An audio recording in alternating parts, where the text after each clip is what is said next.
Everyone, তোমরা সবাই কেমন আছো? আশা করি ভালো আছো। তো আবারও চলে আসলাম ছোট্ট একটা ব্লগ নিয়ে।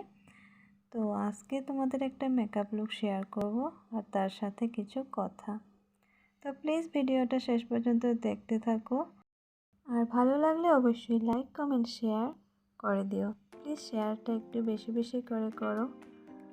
আর আজকের কথাগুলো হচ্ছে আজকেই ঘটে যাওয়া একটা ঘটনা।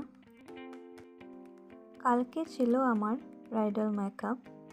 তো ওরা আমাকে কাজটা আমার বোনকে দিয়ে কনফার্ম করিয়েছিল। তো আমার সাথে ক্লায়েন্টের কোনো কথা হয়নি, আমার বোন আমাকে এটার কাজটা ঠিক করে দিয়েছিল। তো কালকে আমরা যাব, রেডি করছি, আমার কিছু কেনাকাটারও ছিল, সেই সবও নিয়ে আসলাম। তো আজকেই সন্ধ্যাবেলা বলছে যে আমাকে কাজটা করতে হবে না, অন্য কাউকে বুক করেছে আগে থেকে। তো তোমরাই বলো, যদি কাজটা বুকিং হয়ে যাওয়ার পর ক্যান্সেল হয় তখন কেমনটা লাগে? যেহেতু কাজের আগের দিন ক্যান্সেল করা হয়েছে, তো আমারও অনেক কিছু কেনাকাটা করা হয়েছে, এগুলো আমার এখন না কিনলেও চলতো। তো আমার এদিকে টাকাগুলো নষ্ট হলো।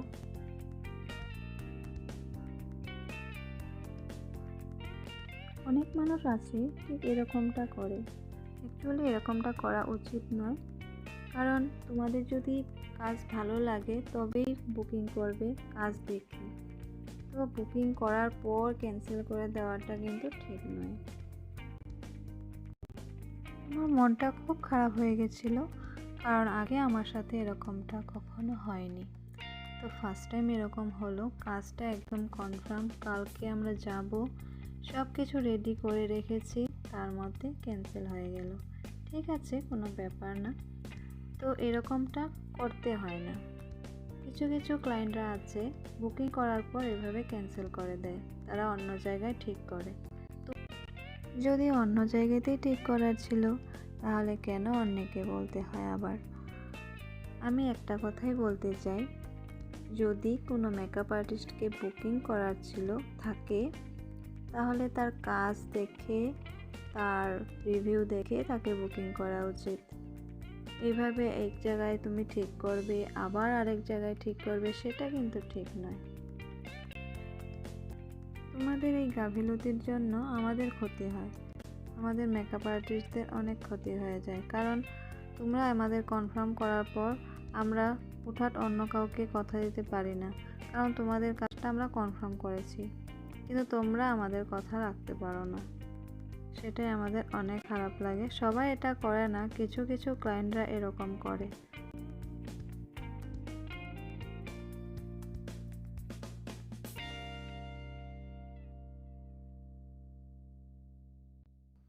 এদিকে আমি মেকআপ করতে বসেছি, তো আমার মেয়ে এত ডিস্টার্ব করছিল, খুব কথা বলে জানো তো, এত কথা বলবে কি আর বলবো।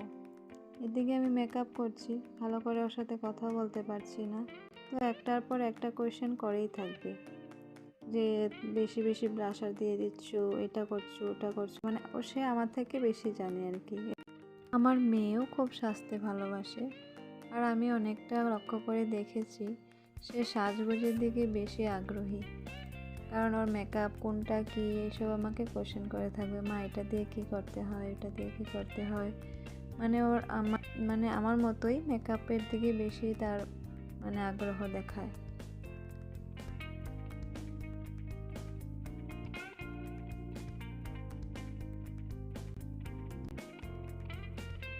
তো ফ্রেন্ডস, তোমরা কিছু মনে করো না কথাগুলো শেয়ার করলাম বলে। তো এরকম ভালো লাগে না এরকম করলে, তাই আমি ভাবলাম যে তোমাদের সাথে একটু শেয়ার করি। তো কী করবো বলো, যদি কিছু ভুল হয় অবশ্যই ক্ষমা করে দিও আমাকে।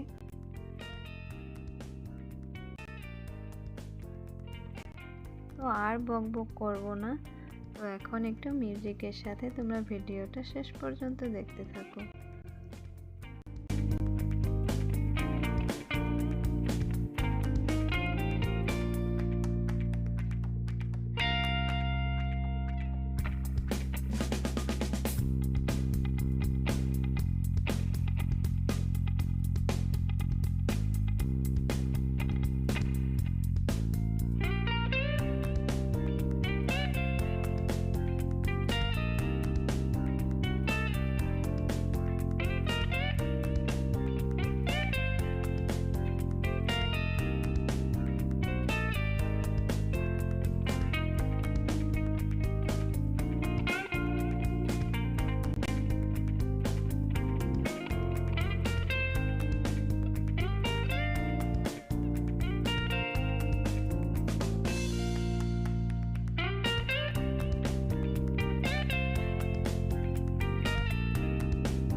তো ফ্রেন্ডস, আমি ভিডিওটা এখানেই শেষ করলাম।